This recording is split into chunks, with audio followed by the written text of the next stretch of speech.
Bonjour chers amis, j'espère que vous allez bien. Dans cette vidéo, je vais corriger avec vous un devoir qui porte sur le circuit RLC série en régime sinusoïdal forcé. Cette vidéo est dédiée aux étudiants deuxième année bac sciences mathématiques. Exercice, on réalise un circuit comportant un générateur GBF en série avec une bobine d'inductance L égale à 1 Henry et de résistance interne R égale 10 ohms, un condensateur de capacité C et un conducteur ohmique de résistance réglable R0 en plus d'un ampérimètre. Le GBF délivre une tension sinusoïdale de tension maximale UM égale à 6 volts. On fait varier la fréquence du GBF et on mesure l'intensité efficace du courant électrique circulant dans le circuit. On obtient la courbe représentée dans la figure 5 pour une valeur R1 de la résistance R0.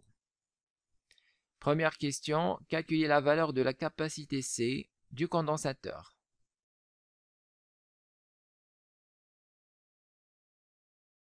Alors, pour trouver la valeur de la capacité C du condensateur, on va utiliser le fait que la fréquence du générateur GBF à la résonance est égale à la fréquence propre du circuit RLC. Et à partir de la courbe de la figure 5, on peut déterminer la fréquence à la résonance.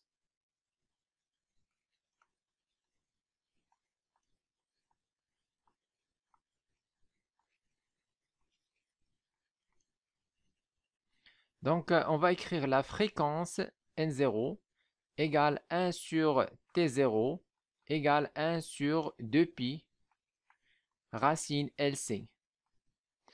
Alors maintenant, on va tirer C. Alors, on aura racine LC égale 1 sur 2pi N0. On met le tout au carré. On va avoir LC égale 1 sur 4pi carré N0 au carré. Et finalement, on trouve C égale 1 sur 4pi carré N0 au carré fois L. Application numérique. On va tout d'abord déterminer N0 à partir de la courbe de la figure 5. Alors, en résonance, l'intensité efficace du courant atteint sa valeur maximale pour une fréquence N égale à N0 égale à 160 Hz.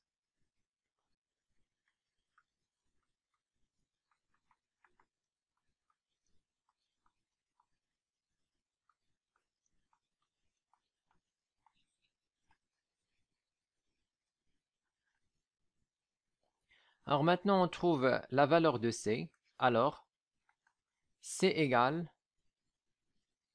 1 sur 4pi carré. Alors, N0, c'est 160 au carré fois L qui est 1 Henry, donc fois 1. Alors, on trouve C égale à peu près 1 microfarad.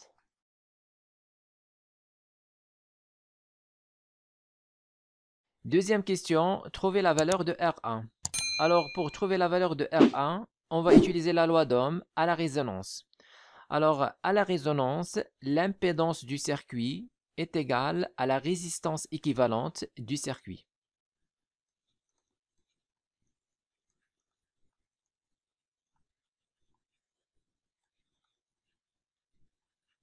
Alors, on va écrire Z0 égale R équivalente, qui est R plus petit r, égale, en utilisant la loi d'Ohm, on va écrire U sur I0, l'intensité efficace du courant à la résonance.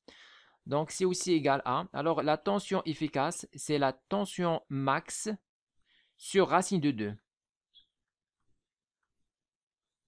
Donc, R1 égale, on tire R1, donc égal à U max sur I0, racine de 2, moins petit r. Application numérique.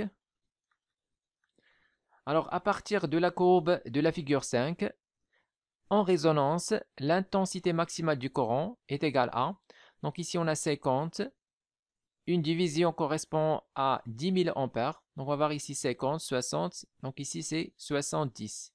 70 milliampères.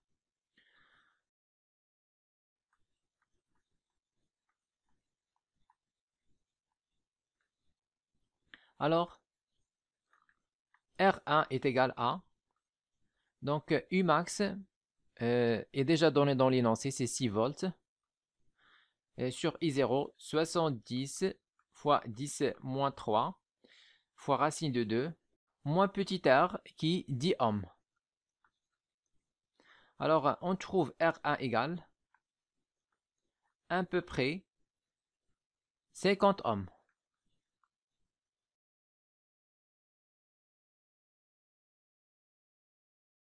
Question 3. On règle la fréquence du GBF sur la valeur N égale à 160 Hz et la capacité du condensateur sur la valeur C'. On obtient avec un oscilloscope les courbes de la figure 6. Question A. Déterminer la phase de la tension U de T par rapport à I de T. Alors, on exprime la phase de U de T par rapport à I de T par, donc phi égale phi U moins phi I. Alors, à partir des courbes de la figure 6, on remarque ici que la courbe de U de T est en retard de phase avec la courbe de UR de T, car la courbe de U de T coupe l'axe des temps après la courbe de UR de T. Donc, U de T est en retard de phase avec UR de T. Et on sait que UR de T, UR est égal à R fois I. Donc, UR et I sont proportionnels, donc sont en phase. Alors, comme U de T est en retard de phase avec UR, donc même chose, U de T, ou bien la courbe de U de T, est en retard de phase avec I de T. Alors, U de T est en retard de phase avec I de T. Ça veut dire que phi U moins phi I est strictement inférieur à 0. Alors, la valeur absolue de phi est égale moins phi. Et on sait que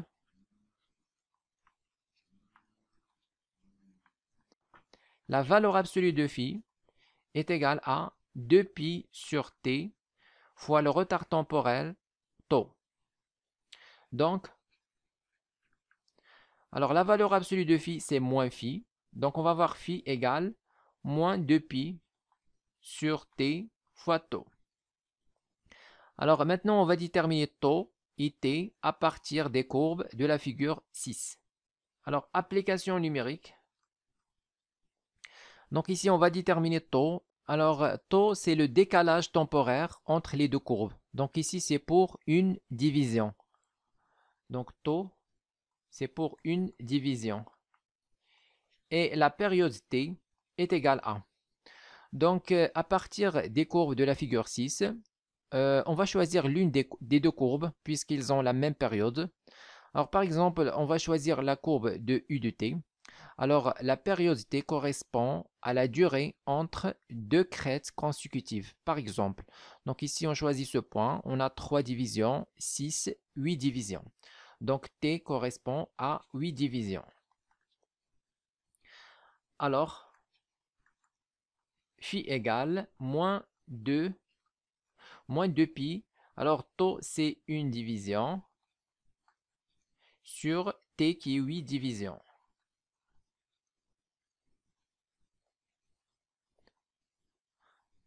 Alors, on trouve phi égale moins, alors ici 2 sur 8, c'est 1 sur 4. Donc on va avoir pi sur 4, radians.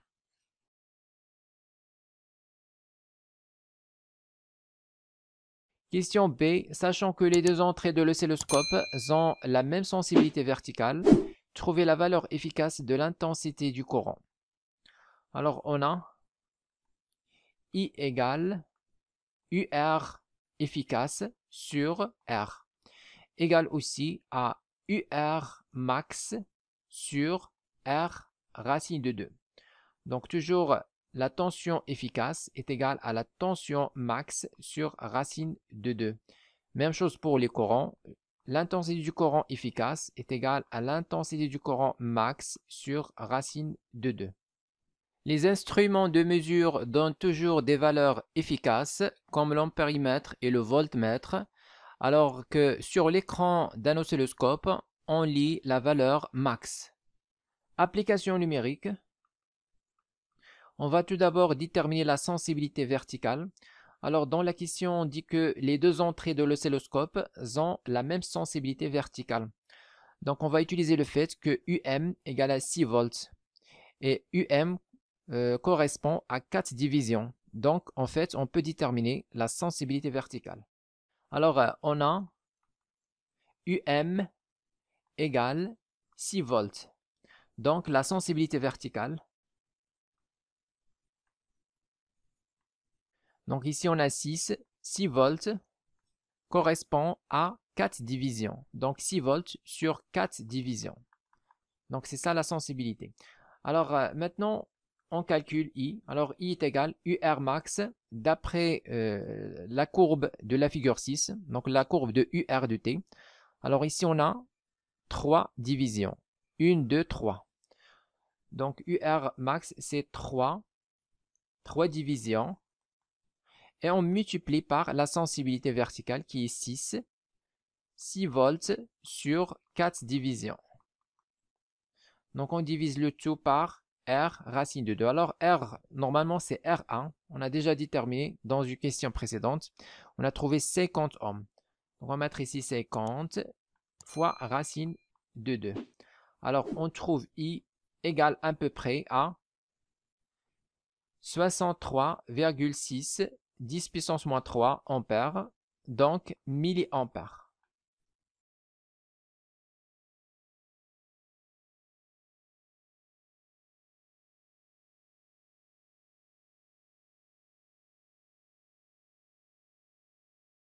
Écrivez-moi vos remarques dans les commentaires et n'oubliez pas de cliquer sur j'aime si vous appréciez notre contenu et de s'abonner à notre chaîne YouTube. C'est absolument gratuit pour recevoir de nouvelles vidéos.